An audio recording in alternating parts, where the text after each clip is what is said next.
वाह, क्या आईपीओ है। रचित सर, अब बाकी के 3 आईपीओ पे आते हैं। सबसे पहले तो मीशो, हर घर का जाना पहचाना नाम है ये।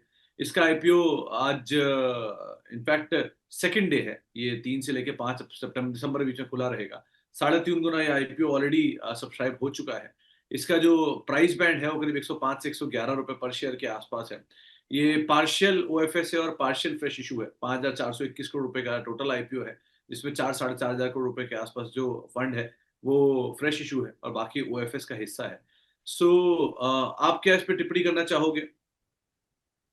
सर देखिए, इसमें ना कुछ कुछ पॉइंट्स हैं जो हमारे लिए बहुत इंपॉर्टेंट बन जाते हैं। तो देखिए, प्रमोटर्स हम देखें यंग हैं, बहुत डायनेमिक है और जीरो कमीशन प्लेटफॉर्म है सर इस बिजनेस का। मतलब they don't charge from the people who are listing the products. उसके साथ साथ एसेट लाइट मॉडल है, इनके पास कोई डार्क स्टोर नहीं है, डायरेक्ट वेंडर से ही लेके और आगे सप्लाई करते हैं। और इनका जो बिजनेस है वो मेजोरिटी आपको रिकमेंडेशन बेसिस पे ही मिलता है, तो इनको ऑनलाइन मार्केटिंग भी उतनी ज्यादा करने को नहीं जरूरत है। और क्योंकि मैंने आपको बताया कि कैश लाइट मॉडल है और ये डार्क स्टोर्स नहीं अपने बनाते हैं, तो इनकी कैश बर्निंग भी नहीं होती है। ये तो कुछ पॉजिटिव्स हो गए। अब इनका जो कैश फ्लो है वो आप देखेंगे थोड़ा सा फ्लक्चुएट किया है रीसेंट टाइम्स में।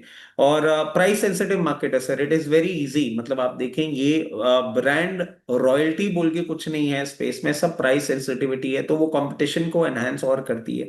अभी तक ये प्रॉपरली प्रॉफिट्स में नहीं आए हैं, बट जिस तरीके का सब्सक्रिप्शन चल रहा है, मैं समझता हूँ लिस्टिंग गेन्स के लिए आप जरूर इसमें एक बार पार्टिसिपेट कर सकते हैं।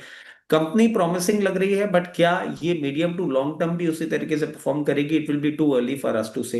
बट लिस्टिंग गेन्स थोड़े से रीजनेबल लग रहे हैं, तो आई थिंक आप इसमें थोड़ा सा एक बार अपना फंड लिस्टिंग गेन्स के लिए एक बार लगा सकते हैं।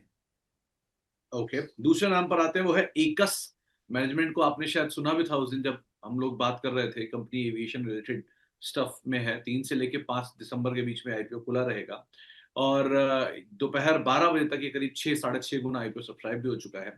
और कंपनी का जो प्राइस बैंड है वो 118 से 124 रुपए पर शेयर है। और इंटरेस्टिंग पार्ट ये कि यहाँ पर भी कुछ फ्रेश इशू, कुछ ओएफएस है। 921 करोड़ रुपए जुटाने की योजना है, जिसमें से कुछ हिस्सा यानी कि फ्रेश इशू में 670 करोड़ रुपए और बची हुई रकम जो है वो ओएफएस में जाएगी। कैसे देख रहे हो आप इसको? तो देखिए, ये जो इसके भी हम पॉजिटिव और नेगेटिव देख लें तो फ्रेश इशू, एक जो आप बात बता रहे हैं कंपनी के अंदर फंड जाएगा, और इसको अगर आप देखें ना तो ये अपने सब्सिडरी को स्ट्रेंथन करने के लिए इस फंड को यूज करेंगे। और सब्सिडरीज जो हैं इसके वो इवेंचुअली स्ट्रेंथन होती हैं, तो डेफिनेटली बिजनेस को भी एक स्ट्रेंथ मिलेगा।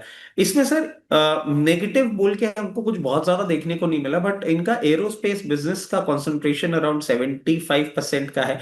और टॉप 10 कस्टमर से ही वो एक कस्टमर कंसंट्रेशन, मतलब बहुत कोई बड़ी नेगेटिव बात नहीं है, बट हाँ there was something which we had to deliver कि भाई ये कुछ चीजें हैं जो आप देख लें।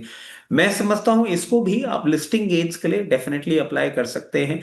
और in time to come listing gains के बाद किस तरीके से सस्टेन करता है, उसके बाद चैनल के माध्यम से हम आगे भी बता पाएंगे कि आने वाले समय में किस तरीके से मूवमेंट करेगा। बट लिस्टिंग गेन्स जरूर आपको इसमें होते हुए देखने को मिल सकते हैं।